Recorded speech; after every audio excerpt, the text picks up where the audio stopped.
Hello everybody and welcome to the most serious crypto news of the past day. And the current price of Bitcoin is $68,000 with a reverse dog pattern. And as you can see, the tail is up and it looks beautiful, and that means that we expect a steady growth in near future. It's not a financial recommendation, honey. The situation on Ethereum is slightly worse. The current price is $1,978, but a bearish pop pattern has formed, which means that you should be real freaking careful.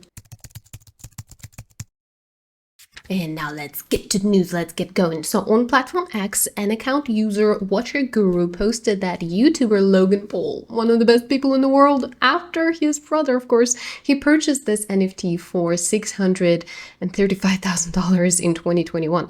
And today, that thing actually worth $155. And considering the fact that Logan himself said like a year ago that this NFT costs like $10, users, of course, they pick it up and began to actively congratulate him on 15 easy access in here.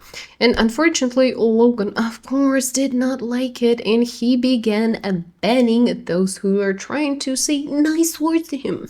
How surprising is that? So, next news. South Korean police lost 22 bitcoins from cold wallet in Gangnam evidence case. Basically, in South Korea, they decided to conduct an audit at the police station, and suddenly they discovered that 22 bitcoins, which is about like $1.5 million, somehow just got off into the sunset, said goodbye, see you later or never.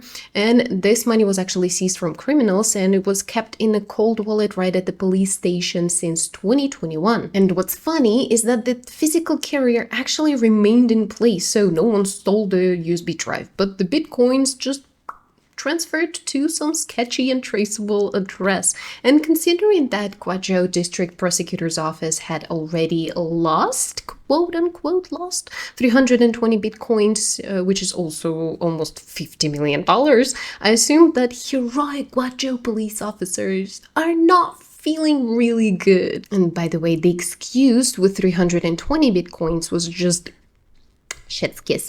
The employee got caught by phishing because he clicked on the link on a fake website and just kindly, from the bottom of his heart, presented the password from the government wallet.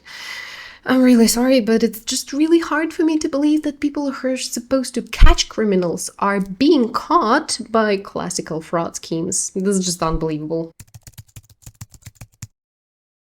All right, next news. So Sentiment says capitalization hints at meme coin bottom as token stage modest bounce. Do you remember how everyone just said goodbye to meme coins and said that era of funny dogs was over?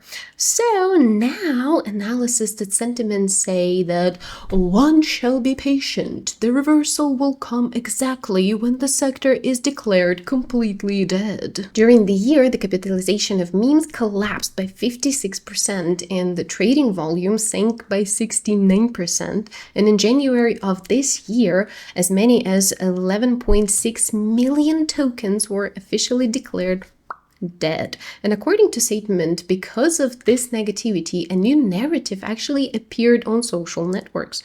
And it's nostalgia, like, remember how cool it was to sell dogs? And this, according to experts, is a classical sign that it's time to buy out.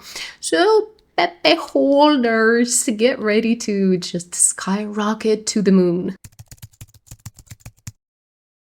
All right, next news. Ethereum co-founder Vitalik Buterin calls for prediction market reset. So, Vitalik Buterin thought again about the fate of mankind, and he wrote a manifesto. Listen to this.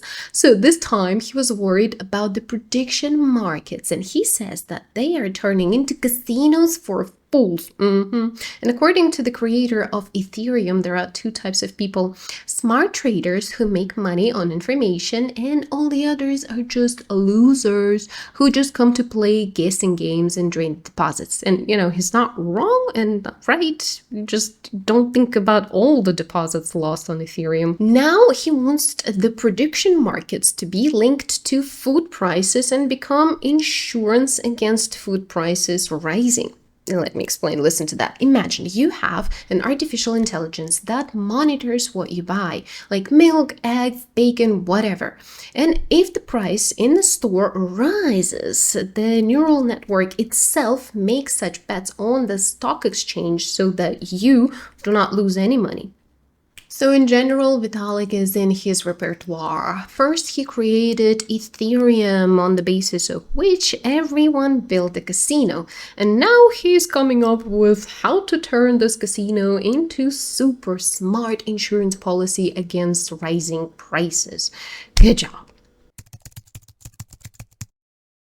Last news for today. Hyperunit Whale dumps $500 million in Ethereum as a massive crypto bet turns sour.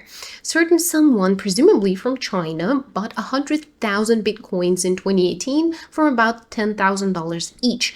And then he sat straight on his booty for 7 years and watched his money just multiply. But apparently he just got bored. And what do you do when you get bored? If you don't know, you will find out in a second what you should do.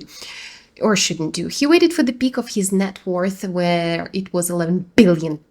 And he thought, why not go to Athi for $4,700? But then Ethereum, as usual, remembered it was Ethereum and it plunged. As a result, his cumulative loss in Bitcoin and Ethereum has already amounts to $5 billion, my friends.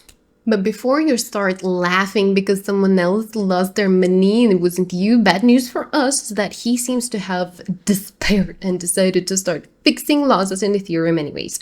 And the other day he has already sold 260,000 ETH, which is worth around $500 million. And now the market is just waiting for him to merge the remaining 625,000 ETH. And such huge sale can actually drive the price of Ethereum even lower, so it's not funny. And that is all serious news for today, and I'll see you tomorrow. Bye bye!